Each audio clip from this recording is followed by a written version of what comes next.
본래 이 압도국이라는 존재는 BC 57년에 한강, 요 한강을 인하면 78개의 소국이 형성되었다 하는 그런 기록이 있습니다. 그걸 할 때 섬진강과 낙동강을 중심으로 경사는 변한과 진안군에 속하였던 압독소국이다 하는 그런 기록이 있습니다. 물론 여기는 마흔이 되겠죠. 마흔수가 훨씬 더 많습니다. 78개 중에서 마흔이 반 이상이 만건역의 소국들이 형성되어 있다 이런 기록이 있죠. 기원전 57년에 형성되었다가 암양 또는 압도국입니다. 이 나라가 언제 멸망했냐 하면 파사왕 때 서기 102년에 신라에 흡수되었다 하는 그런 기록이 삼국사기의 파사왕 쪽에 있습니다. 그래서 서기 102년에 항복했다 또는 102년에 신라에 흡수되었다 등등 이야기가 있고, 이때 삼국사기에 보면 다음 왕인 지마왕과 일성왕 때 암양인들이 국왕이 일방적으로 신라에 나라를 줬다 해서 여기에 대해서 반항을 일으켰다.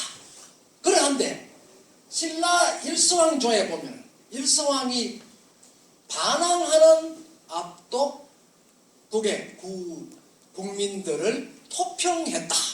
토평하면서 일부는 종으로 데리고 오고 일부는 청도 이서국 쪽으로 도망하였다 하는 그런 기록이 남아 있습니다. 그래서 서기 102년 이후에 압도국이 멸망하고 사실상 없어졌다는 것이죠.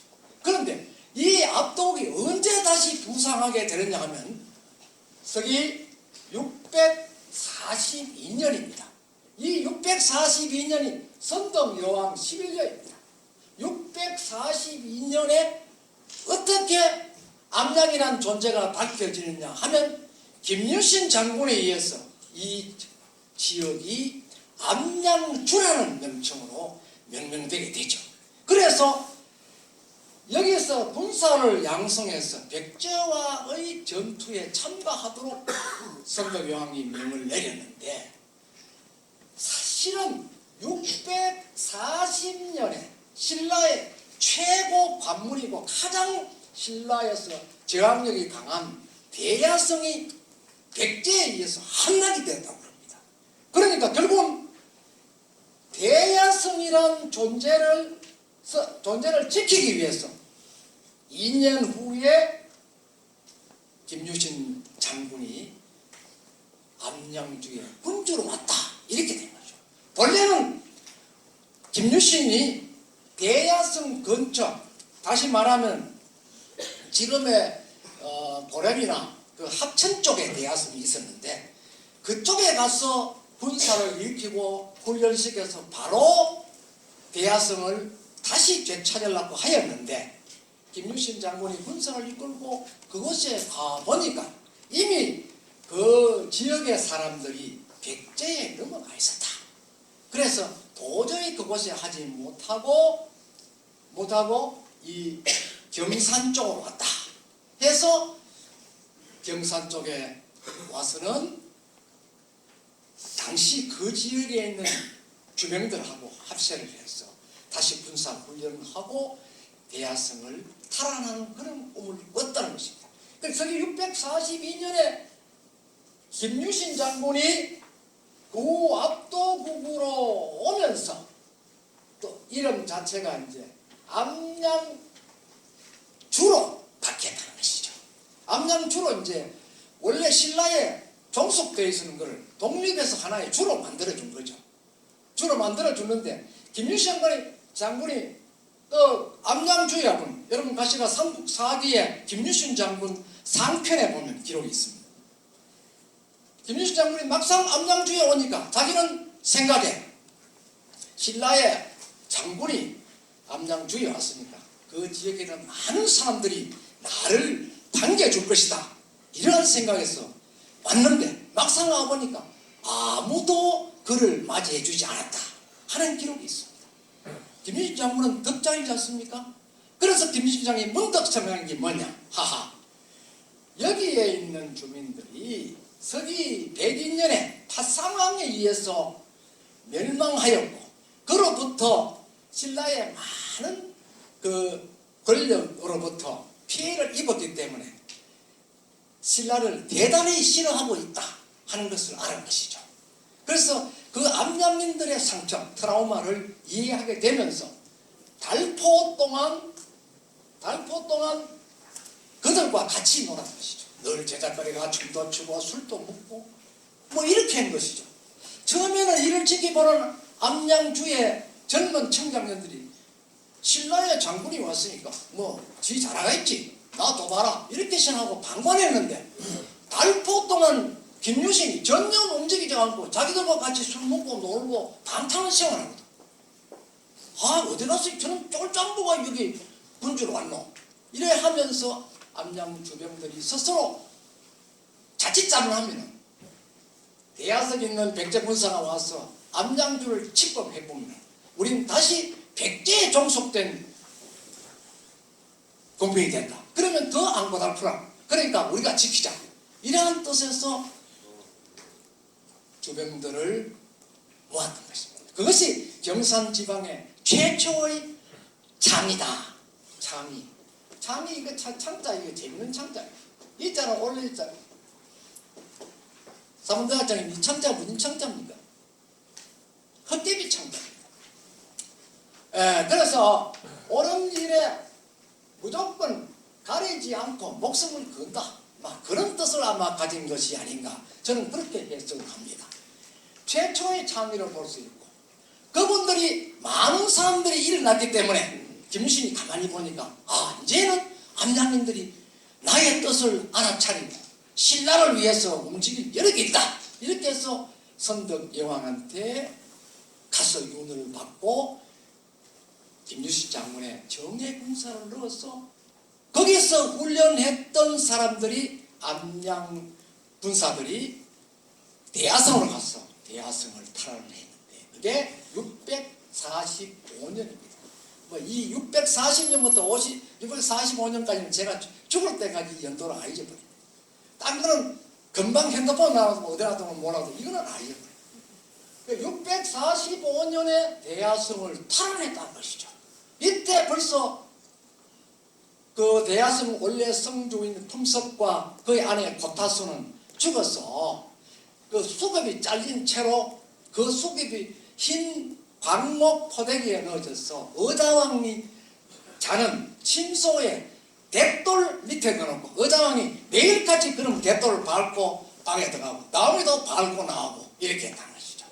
그것을 가장 가슴 아프게 생각하였던 사람이 바로 김춘추입니다.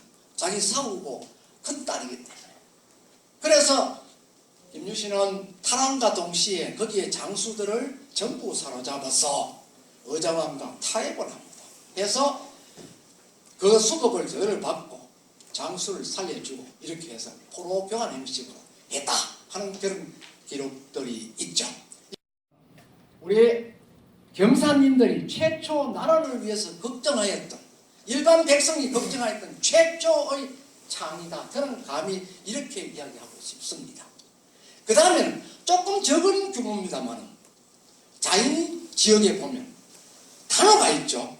이 단어의 주 화소를 쭉 정리해가지고 보면 살펴보면 거기에 한장군이라는 존재가 나오는데 이 한장군은 단어의 제사 서로도 몰랐고 그거 나온 사람이 아닙니다. 그분은 무엇이냐? 자인 지방의 양민들을 괴롭히고 있는 외놈들이 도천산 정상에 와서 늘 괴롭히거든. 그거를 물리치기 위해서 어느 장군, 큰 장군 한 사람이 거의 누이와 함께 지역에 있는 민병들을 전부 모아서, 지금 같은 허병창입니다. 모아서 왜구를 선멸했다. 마지막 선멸했던 그날이 5월 5일이다 하는 구전이 있습니다.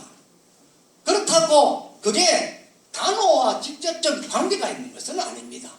5월 5일날 한장군이 선멸하고 당시 자인에는 많은 어병들이 돌아가시기 때문에 구슬하고 또 위령제를 지내고 제사를 지낸다는 것이죠. 저는 그렇게 이해하고 있습니다. 그게 두 번째 경산지방 장의로 볼 수가 있죠.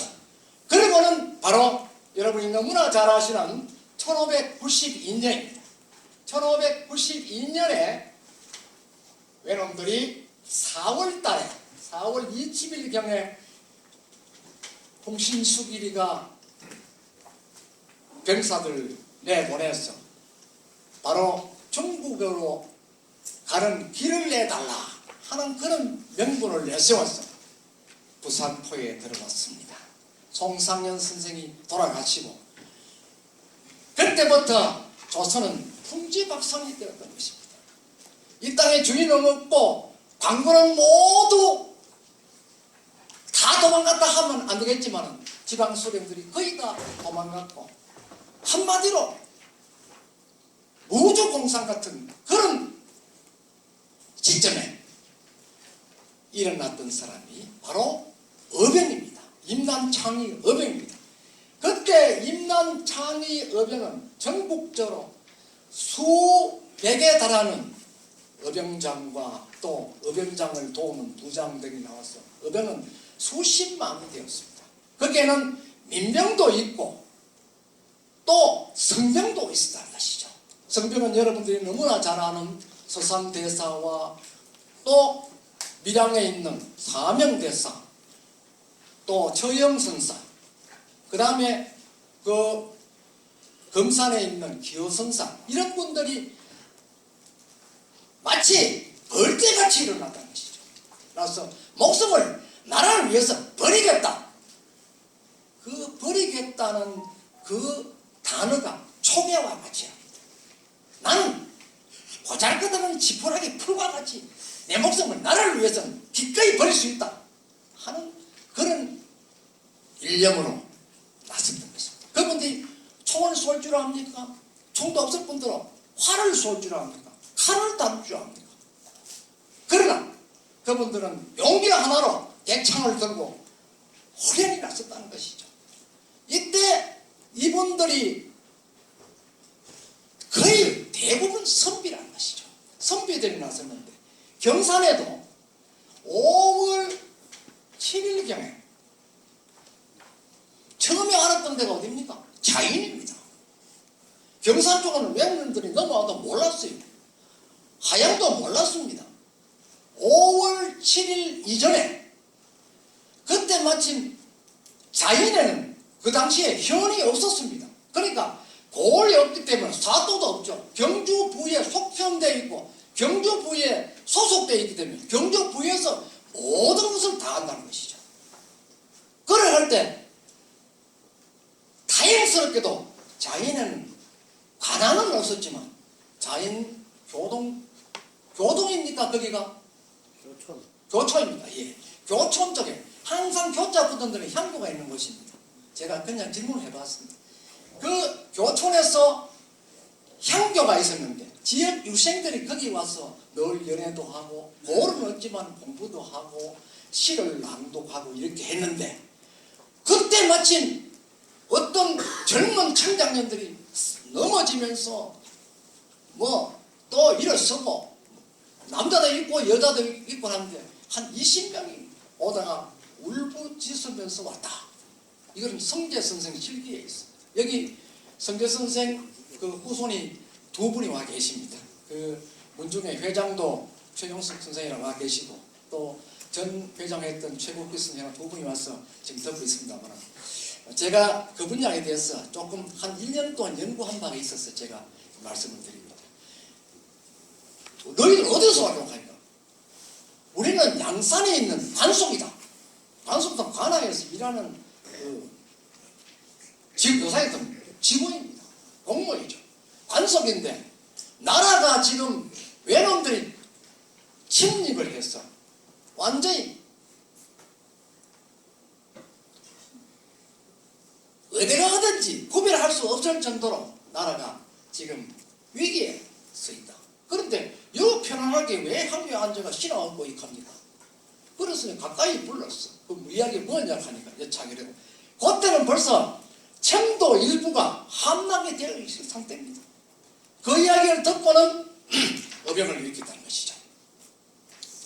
경산에 5월 10일경 돼가지고 이 실기에 보면 회당 선생의 실기에 보면 5월 11일쯤 돼가 경산에 금곡 쪽, 여러분 남천서 오시면 금곡 아시죠?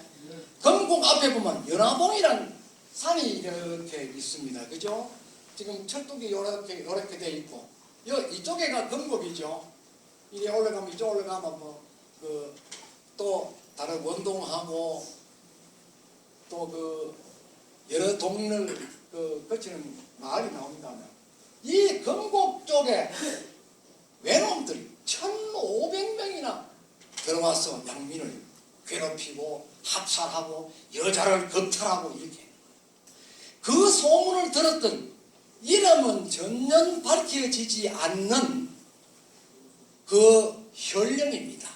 이 혈령이 야반에 가솔들과 같이 도망을 해버린다. 그래 해보니까 그 밑에 있는 이방하고 관속들도 모두 같이 따라 도망가 보니까 동안에는 아무도 없었는 거요. 원래 동안은 개가 없어가 개새끼는 원래 없는 게고 아무도 없었다는 것이죠. 그래 할 때 이제 곧 불심상간에 이 소재에 관하 있는 업성 쪽인데 경산에 업성이 있었거든요. 쪽으로 외부가 쳐들어올 지경인데 이를 막아낼 아무런 방도가 없었다는 것이죠. 그걸 할 때 저 사정동에 사는 정시문중에서 이제 정병암이란 그분의 형제하고 재종간에 세 사람이 어병을 창의했습니다. 해서 그 사람이 창의했지만 이걸 지휘하고 어떻게 조치할 힘이 없었는데요. 그래서 고산 성동에 있는 성동 서당에 가서 그분이 성동 서당에 출가하는 사람입니다. 가서 이제 탐문해 본 결과 마침 안심에 방계동에 있는 최모씨라는 분이 그제 어병을 일으켰다 이런 소문을 들었어요. 그래서 세 형제가 뛰어가서 만나보니까 그 사람 이름이 바로 최대기라는 사람입니다. 원래 반명은 이 사람이 최응담입니다.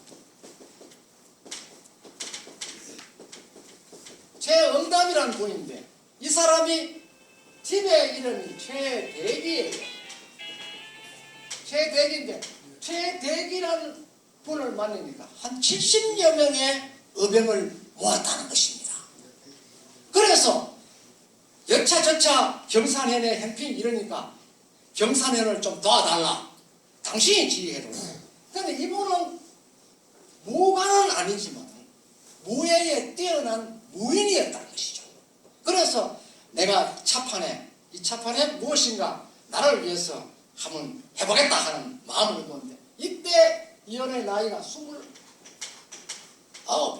9인데 아들이 셋이 있으세요.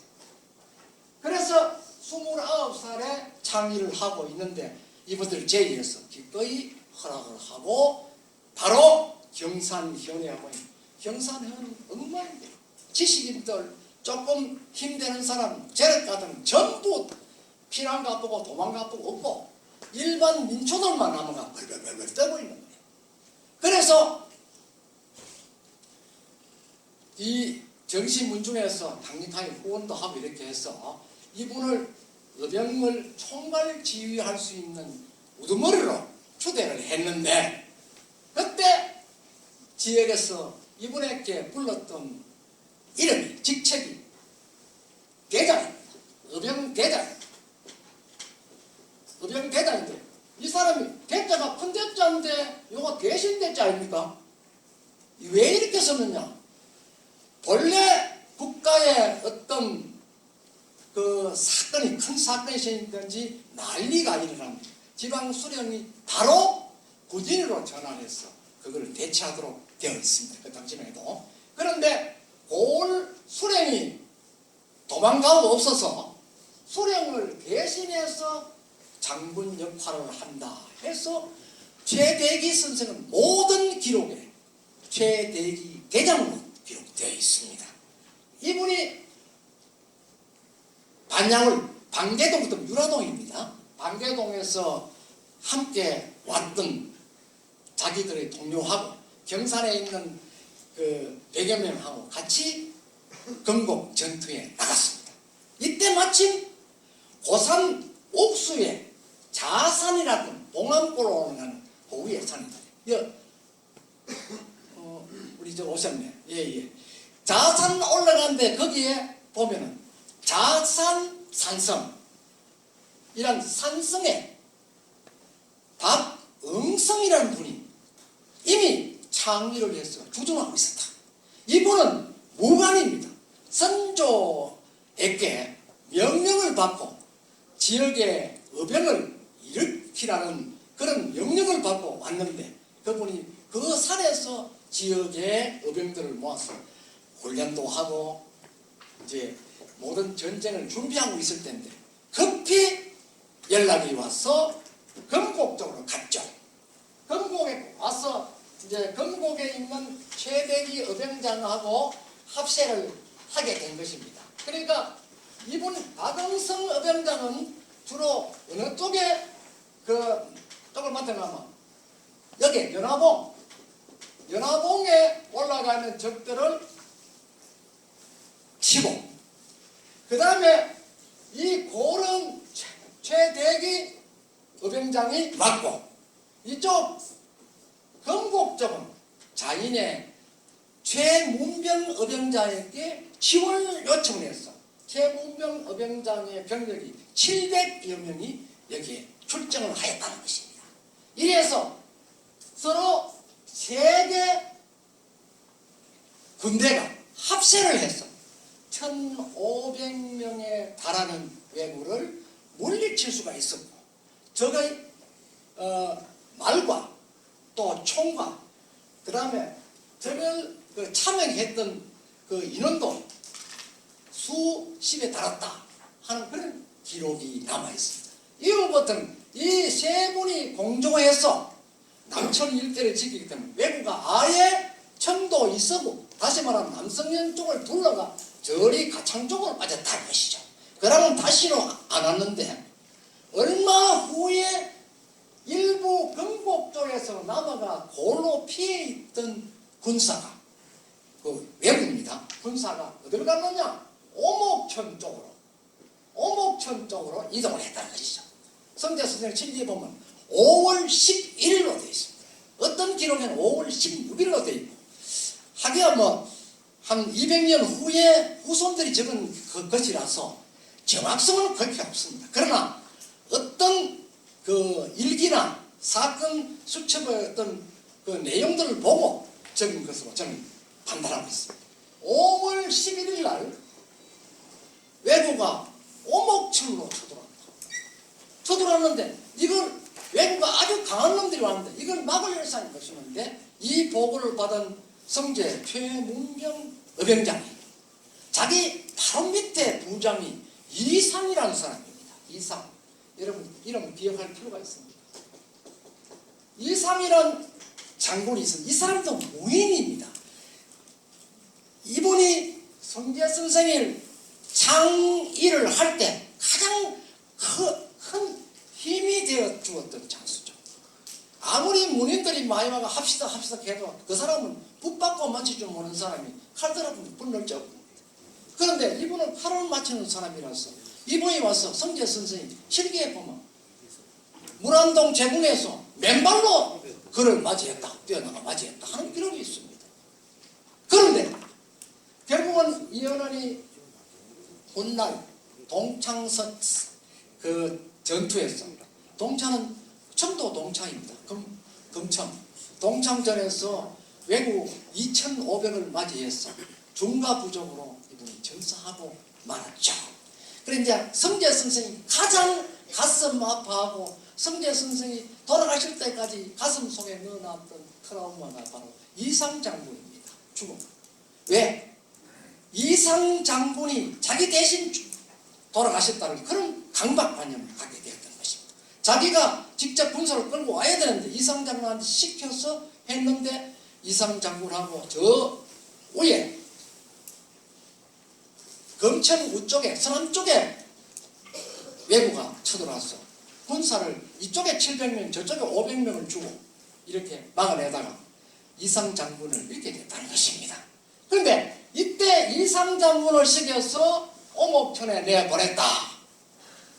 그래서 이상 장군이 오목천에 쳐들어온 군사 왜구들을 무찌르고 참역하고 전과로 말과 총을 노획했다 하는 기록이 있습니다. 그런데 제가 최근에 관란서원 관계를 연구하면서 그 관란서원과 관련된 사람이 여러분 혹 아시는 분이 있을지 모르겠는데 호가 관란입니다. 이분이. 그래서 관란서원, 관란이고 호도 관란이고 서원이니까 관란 선생을 모신 서원이 아니겠나 이렇게 당연히 생각하겠죠. 그런데 그렇지 않습니다. 관란서원에 처음에는 배양했다가 뒤에는 배양하지 않았다는 것이죠. 그 관란 이성정이라는 사람이 78입니다. 그분이 42살 때 경주에서 용성면 외촌동으로 이사를 왔습니다. 어떤 연륜이겠는가? 그는 이사를 와서 뒤에 사마시에도 합격되고 쉽게 말하면 과거에 합격을 했죠. 그분은 7번이나 조정해서 벼슬을 줘도 나가지 않았습니다. 왜? 여러 가지 그 당시 시대 상황과 관계해서 자기는 거부했다는 것이죠. 그래서 그분을 징사라고 부르는데 그분이 78살에 어병이 되어서 바로 외적과 대항을 했다. 그런데 하모는 큰 전투가 벌어졌는데 이분이 전투했는 곳이 오목천이다라고 되어 있습니다. 그 실기에 만약 5월 11일만 적어두었다면 명확하게 이야기할 수 있는데 오목천 전투에 자기는 종합작전 지휘를 하고 자기의 부장이 박영성이다. 박영성이다. 아까 고산 옥수의 박영성이는 이룰성자. 여기에 나와 있는 박영성은 말씀은 변의 이성자입니다. 한글로는 똑같습니다. 그러나 한문의 요자가 틀리고 이분은 여기에 나오는 사람은 선달입니다. 여러분 선달은 무관은 아니지만 무에 출중한 인물입니다.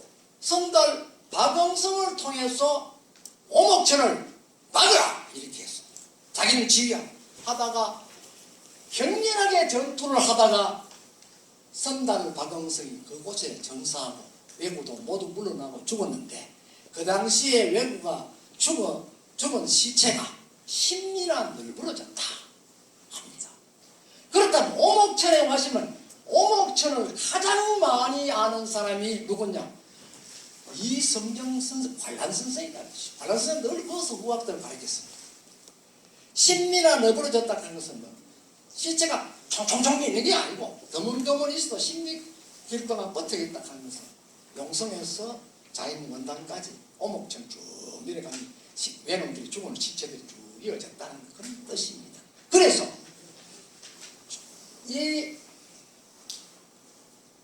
이성정 선생하고 그 다음에 최문병 선생하고 두 분의 임난 항쟁기가 거의 방전할 수 있는 그런 내용 확실하지는 않습니다. 많은 방전할 수 있는 그런 자료가 된다 할 수 있죠. 자, 이성정 선생은 여기까지 말했습니다. 지금 이성정 선생의 묘가 용성면 외촌리 금악산 그 중턱에 있습니다. 이분은 42살부터 용성 사람입니다. 우리 경산 사람입니다. 그런데 자기네 거기에 관람서원이 있는데 위패를 후학들이 모시고 유생들이 모셨는데 다른 유생들이 와가지고 왜 이 사람을 모셨노 하면 위패를 빼던져 버렸어요. 그 뒤에 그쪽 후학들이 다시 봉안하도록 해달라고 여러 번 요청을 하고 인거리 향교에다가 중재해달라고 하였는데 불구하고 자인에서 그걸 받아들이지 않았다는 기록이 관람 지부하고 자인 향교도 향교지에 남아있습니다. 그러니까 이거는 엉터리는 아니다. 그런 기미가 있다 하는 것입니다. 그런데 최대기 선생은 그로서 이쪽 남천 쪽을 전부 평정했기 때문에 지금 남천면도 있고 남천에 여러 개 동도 있고 남천 사람들이 그 위에는 살 수 있었던 것입니다. 그런데 임난 창이 또는 임난에 격렬하게 전투했던 그 유적만은 건국하고 연합하고 남아있다는 것이죠. 이후에 최대기 선생은 어디에 갔느냐? 그의 8월 달에 영천성이 이미 왜고들한테 함락이 되어버렸습니다. 그러니까 영천성은 전부 왜고들이 다 들어갑니다. 영천성 복성을 위해서 총이지구 위수사령관이 누구하면 권응수 어병장입니다. 이분도 역시 무관 출신입니다. 권응수 어병장도 선조명에서 신령 쪽에서 어병을 일으켜가지고 총대장을 했는데 권응수 휘하에 들어가는데 경산 일대 3개 현하고 저쪽에 북부지방의 어느 그 현하고 합해서 얼마나 많은 3,500에 달하는 어군들이 집결했다. 아마 제가 추정하기로는 지금 와촌 면사무소 그 정도 위치가 안 되겠나. 저는 그렇게 감히 유추를 해봅니다.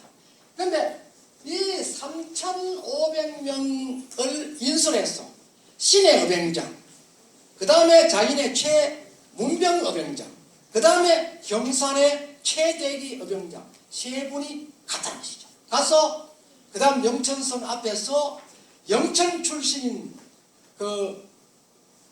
이름이 갑자기 안 생각해요. 임모 어병장하고 합세했습니다. 뒤에 이름 자기한테 말씀드리겠습니다. 합세해서 제일 먼저 선두에 나가는 사람이 최대기 선생입니다. 왜? 29살입니다. 제일 젊은가? 내가 경산현의 대장인 최대기다! 하면서 오늘 승문을 열어라! 말타고 막 들어가는데 외놈들이 일제히 화살을 쏴가 얼굴에 이 얼굴 눈 밑으로 코 주변에 화살을 3대 맞고 쓰러졌습니다. 이분은 전투를 하지 못하고 집으로 돌아와서 요양하면서 가슴 아프게 생각 마지막 1년 동안 버티다가 이 여독으로 돌아가셨는데 돌아가시고도 늘 선조한테 또 나라에 또 백성들한테 할 말이 없다 이렇게 하면서 마지막 유언을 남기고 아들 3사람에게 너희도 어병으로 나갔어 내 뒤를 따라도 권영수 어병장 휘하에 들어가는 하면 편지를 써주고 주면서 내가 들어갔다는 기록이 있습니다. 그거는 회당 실기에도 물론 있고 이 회당 실기에도 있고 그 다음 그 회당 유업비가 원래 안심 저탄장 앞에 보여 있어요. 그러니까 지금은 무슨 산업지구입니까? 그 안심에 대단하게 개발하는 그 뒤에 보면 부동이라는 것이 있어요. 예? 네, 혁선지구. 그 뒤에 보면 부동이라는 동네에 산소가 있고 조그마한 재당이 있습니다. 거기로 옮겼습니다. 그 비문을 제가 전부 체험해가 그런 서를 읽어보는 결과 이와 같은 기록을 해두었고 제가 여기에 묘갈무이라 해서 이걸 전부 하나하나 전부 글을 써서 이렇게 발췌를 놓고 기록을 남겨두었습니다. 그래서 최대기 선생은 그러니까 그 이름에 돌아가시고 그 다음에 좌우 대장에 영천의 정대임 어병장입니다. 임자가 정대임 어병장. 좌우 대장을 최문병 장군과 그 다음에 신의 장군이 맡았다는 것이죠. 좌장군을 최문병 장군, 우장군을 신의 장군, 그 다음에 선봉 장군을 아까 영천에 있는 정대인 어병장이 맡았다는 것이죠. 그래서 마침 바람이 밑에서 산 쪽으로 불러가서 화공작전으로 불을 질러서 외놈들 전부 뽑아버렸어요. 그래가지고 결국은 영천성을 복성했다 하는데 그 복성 일자가 정확하게 나와 있습니다. 7월 27일 화공으로 영천성을 복성했다고 이렇게 기록에 남아 있습니다. 이것은 제가 얘기하는 것도 아니고 비문에도 그렇게 있고 또 대권제 실기, 권영수 어병장의 실기에도 그렇게 돼 있고, 그 다음에 신해 장군 비문에도 그렇게 돼 있고, 그 다음에 또 화양해는 면화실기라는 실기가 있습니다. 그 실기에 황경림 어병장도 그렇게 기록을 해놨기 때문에 이거는 맞다고 보아야 한다. 그리고 자인의 최문병 어병장의 성제 실기에도 이와 같은 기록과 3,500명이 같이 그쪽에 출정했다는 명확한 기록이 남아 있습니다. 그래서 이런 영천성 복숭아라는 데는 경산 지방에 어병들이 없었더라면 불가능했다는 것이죠. 영천성을 뺏긴 지역 주민들은 경산 사람이 아닙니다. 영천 사람이 이런 것은 경산 사람들이 목숨을 걸고 되찾아 주었다는 것입니다. 이럴 때는 여러분 저 최문병 어병장 후손들 위해서 박수 한번 치십시오. 결국 그렇게 해서 영천성 복성과 더불어서 사실은 임난이 소강 상태 되었는데 이 또 하양 쪽에 무악산 쪽에 많은 왜구들이 숨어들었다는 것이죠. 어디서? 대구 반야월 밑에서 올라가는 군사들이 많이 돌았는데 뭐 그 분야에 대해서는 앞에 계신 우리 경산 번영의 최재림 회장님이 참 많이 아십니다만 연화실기의 기록을 토대로 하면 무악산은 병력이 영천으로 가버리고 해서 별로 병력이 없었는데 황경림 어병장이 대신 맡아서 어병 하양지구에 미수사령 어병장을 했는데 거기에 병력이 부족해서 기록에 보면은 허수아비를 만들어서 전부 어병들 옷을 입히가지고 왜구를 유인했다. 그래서 왜구가 전부 도망가도록 했다. 가장 큰 전투는 주평 전투에서 일어나는데 많은 왜구도 죽고 아군들 피해도 컸다 하는 기록이 있습니다.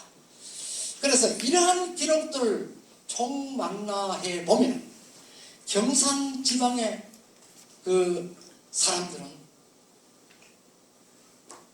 만약에 조선 선조가 경산 지방에 어병들이 없었더라면 과연 이 조선 땅을 지킬 수 있었겠느냐 할 정도로 세계권력의 어병장들이 서로 공조가 잘 되었다는 것입니다. 그리고 요소마다 이분들이 항쟁했던 흔적들이 지금 많이 남아 있습니다. 제가 한 3년 전에 경산 임난창이라는 책을 제가 출간을 했습니다. 여러분 보신 분도 있고 안 보신 분도 있을 겁니다. 그런데 대부분 임난 후손들이 사는 게 지금 어렵습니다. 그래서 그 책도 자기들이 문중에서 몇 권 내가 주문을 받아가 책을 발간했습니다. 책 한 권에 양장제본을 해놨는데 인쇄비가 한 7만원쯤 치였어요. 400쪽입니다. 제가 그걸 썼는데. 그럼 7만원쯤 치니까 문중에서 몇 권 구입하려고 해도 부담 실험을 해요. 되게 부담 실험은 문중에서 제가 그냥 한 권 드렸습니다. 그 책을 낸 발냄처가 대구대학교 삼성연 연구소입니다. 그 삼성연 연구소 연구소장직을 맡고 있는 앞에 계시는 우리 정환 학장님한테도 제가 한 권을 지금까지도 못 드리고 있어요. 책이 없습니다. 기증하고 이렇게 해서 저는 훌훌 털었습니다. 단 지금 남아있는 것은 그때 기록하였던 PDF 자료가 있다는 것이죠. 언제든지 여력이 되면 또 출간해서 내보낼 수가 있다는 것입니다. 여러분도 필요하시면 부분적으로 보내드리고 오늘 교재에 있는 경산 현편도 그 부분 중에 하나고 제가 이를 안타깝게 생각했어요. 많은 사람과 공유하기 위해서 제가 자치신문 대표와 대표 양해를 얻어서 경산의 임난창이 이런 제목 제가 한 달 반 정도 연재를 했습니다. 여러분 보신 분이 있는지 모르겠습니다. 거기에 보면은 임난 당시에 우리 경산 지역의 요소마다 우리의 선인들이 나라를 구하려는 후구까지 피눈물이 나는 사연들이 그 속에 실려져 있습니다. 물론 실기를 중심으로 적었기 때문에 정확성은 몇 프로냐? 그게 막 당시에 이순신 장군 난중 일기처럼 일기로 본인이 직접 쓰시면 신뢰 100%겠지만 박석훈 선생님 맞죠? 주장이 그렇죠? 그렇지만 이거는 100년 또는 200년 후에 후손들이 적었습니다. 후손들이 적으면서 이때 할배의 행적을 조금 긁어치는 부분은 빼보고 군사를 어느 전투에 가서 군사 500명 들어가는데 400명을 잃었다 하면 그거를 빼보는 거예요. 어디가 또 총몇 개를 뺐던 거 했다 좋은 거는 넣어주고 후손들이 원래 그렇습니다. 그런데 이거를 또 학술적으로 연구하면 그런 과정들을 전부 천창에 낼 수 있다는 것입니다. 그래서 부분적으로 여러 개 임난창에 있었던 것이 지금 밝혀지고 있고 자인의 최문명 어병장의 경우는 그분의 그 일대기를 그 대부분 소상히 해놓고 부족한 부분은 현장적인 감각을 가미해서 제가 그 평가를 해두었습니다.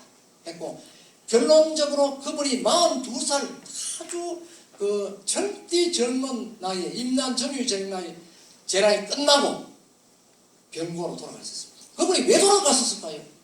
그게 바로 임난 때 많은 부하를 잃고 나를 구하기 위해서 이렇게 하였는데 후대에 와서 그분들한테 어떤 레우도 신찮고 자기한테는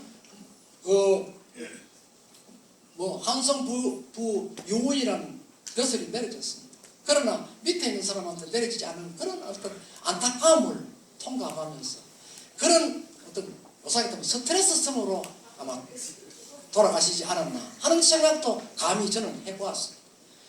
다시 말하면 임난 항쟁의 후유증으로 가깝고 훌륭한 우리의 학자 한 분을 잃었다 생각하시면 됩니다. 그리고 앞에서 말했던 이성경 선생이랑 박응성을 이어서 전투가 일어나고 일부가 영천성을 갔을 때 선조가 어디 여기 성주 쪽에 외놈들이 많이 득실거리 그걸 평정해라 명령을 받고 박응성 선생한테는 아들이 셋이 있었는데 하나는 어린 하나는 가정을 잇도록 하고 아들 둘을 데리고 성주 전투에 나갔다가 한참 전투 중에 외놈들이 손 조총에 아들 둘과 본인이 맞아서 숨지겠습니다. 박응성 선생의 묘소가 어디 있는가? 저는 한 달 동안 헤매는데 아무도 거기에 대해서 아는 사람이 없어요. 그러니까 수소문하고 고산에도 묻고 그 밑에 묻다가 우연스럽게 경산항변에 10번도 더 갔는데 우연스럽게 고산 노변에 사는 정재복이라는 분이 이분이 지금 고산성당 성동에는 고산서당의 그 원장입니다. 이분이 김 박사 그 옥수 봉황골에서 산전으로 넘어가는 정상에 있다. 그래서 그 이야기 듣고는 저는 바로 집에 왔습니다. 누구 같이 갈 사람도 없습니다. 안식구 설득시가 내 차로 태아가 봉황골대에 대어놓고 해가 미연역 끌다 올라갔어요. 여기 아는 친구 쪽 있잖아요. 전병근 씨라고 저분이 산에 전문적으로 다니는 그 숲 해설가인데 저분한테 전화 걸어가 어디에 만나가 저분도 마치 알아요. 그러니까 올라가는데 해가 곧 넘어가 미연역 해만 늘어가면 저는 앞을 공감을 해요. 그런데 찾기는 내가 못 찾고 우리 집 사람이 찾았어요. 여 장군들 그 상이 석상이 나 있다. 빨리 가보소. 그래 가보니까 박응성 어병장의 묘라고 써놨다. 저는 그래서 저를 무려 4번 했습니다. 저는 불자기 때문에 3번 이상 존재는 안 합니다. 그런데 그날 한 번 더 했습니다. 너무나 고맙고 내가 절을 하니까 우리 집사람도 따라 절을 하더라고요. 네가 절을 하니까 니는 이유가 뭐지? 당신 절하니 훌륭한 사람이 있고 절했다.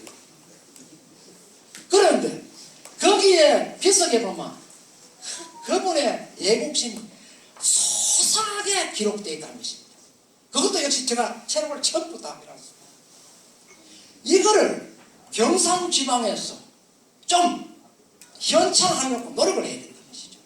이걸 당시에 비석문에 있는 묘갈문이나 또 문집에 나오는 그리던 간 이걸 전부 체록해서 그분들의 업적을 현창할 수 있는 조치를 누가 해야 되나? 오늘에 있는 우리 경산인들이 해야 되고 그 일에 앞장서야 될 사람이 관청에 있는 사람들입니다. 이거는요 달라지는 사람이 못합니다. 그래서 임난의 그 엉어리진 사람, 나라를 위해가 그렇게 목숨을 바치면서 그 나라를 구하고자 아우성을 벌였던 그런 어른들, 모 스님이 저한테 이런 이야기, 임진왜란때 우리 스님들이 목숨을 구고 수많은 수천에 가까운 스님들 돌아가십니다. 이 정부가 스님들을 위해서 비석 하나 쏴주고 있나요? 그 말 맞습니다. 비석 쏴주면 어디십니까? 물론 큰 스님 사명 그 대사나 안 그러면 저 서산대사 같은 분은 자기 소속된 사찰에다가 비석에 글을 넣어놨겠지. 그렇지만 나라의 임난 창이 뭐 큰 데다가 그분의 비를 크게 씌워가지고 해준 데가 있습니까? 비거나 내로요. 여기 합천 가면 합천군에서요. 임난 창이 공원을 만들어놨어요. 공원을 만들었는데 줄 잡아가 거기에 내가 볼 때는 한 10,000평 이상 되는 것 같아요. 모두 5단으로 만들어가요. 정말 잘 해놨습니다. 그래서 내가 그 사무국장을 만나가 그 이야기를 하니까 사무국장은 책을 하나 주면서 하는 말이 경산의 것도 책 하나 주있어.